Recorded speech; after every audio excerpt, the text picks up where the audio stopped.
ഇത് അസാധ്യം തന്നെ.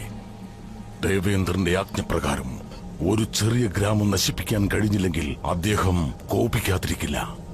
സൈന്യങ്ങൾ അണിനിരക്കൂ. വെള്ളപ്പൊക്കം കൊണ്ട് നമുക്ക് ഈ വൃന്ദാവനത്തെ മുഴുവൻ ഉടനെ നശിപ്പിക്കാം.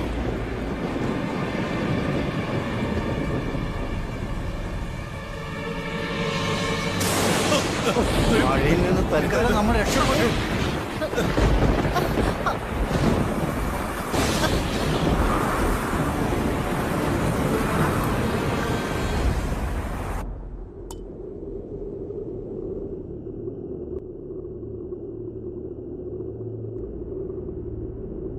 ദേവേന്ദ്ര, വരൂ സംവർദ്ധക.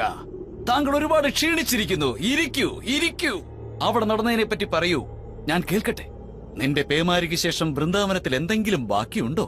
ദേവേന്ദ്ര, നമ്മുടെ ബലവാന്മാരായ സൈനികർ 6 ദിവസം കൊടുങ്കാറ്റടിപ്പിച്ചു. രാവും പകലും ഇടിയും മിന്നലും ശക്തമായ പേമാരിയും പെയ്യിച്ചു. ലോകത്തിൽ ഇന്നേ വരെ ആരും കാണാത്ത വെള്ളപ്പൊക്കവും.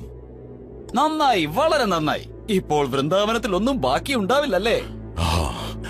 അങ്ങനെ പറയാൻ സാധിച്ചെങ്കിൽ കൊള്ളാമായിരുന്നു ദേവേന്ദ്ര. പക്ഷേ ഞാൻ അറിയിക്കട്ടെ, കൃഷ്ണന്റെ മുന്നിൽ നമ്മുടെ കൊടുങ്കാറ്റ് ഒന്നുമല്ലാതായിരിക്കുന്നു.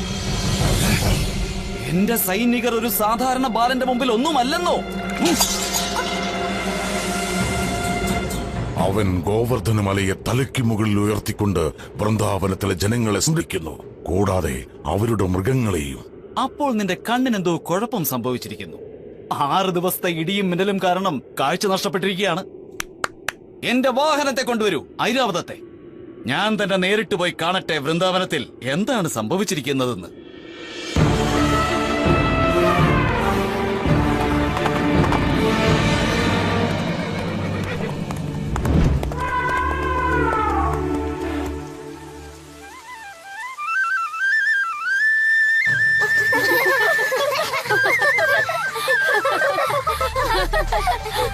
കണ്ടില്ലേ ദേവേന്ദ്ര, ഞാൻ പറഞ്ഞതിപ്പോൾ ശരിയായില്ലേ? ഈ കൃഷ്ണൻ അങ്ങനെ ശക്തിമാനായ ഒരു ദൈവമാണെന്ന് തോന്നുകയാണെങ്കിൽ ഇന്ദ്രന്റെ ശക്തി എന്താണെന്ന് ഞാൻ അവനെ കാണിച്ചു കൊടുക്കാൻ പോവുകയാണ്.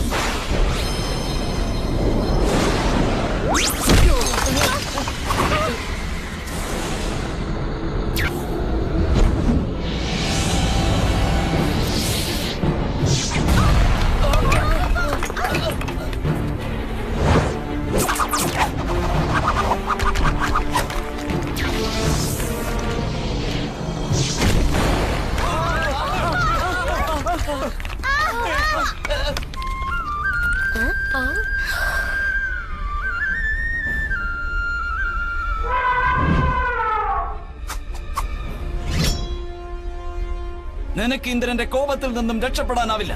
ഇതിനുള്ള മറുപടി കൃഷ്ണൻ പറഞ്ഞേ മതിയാവും.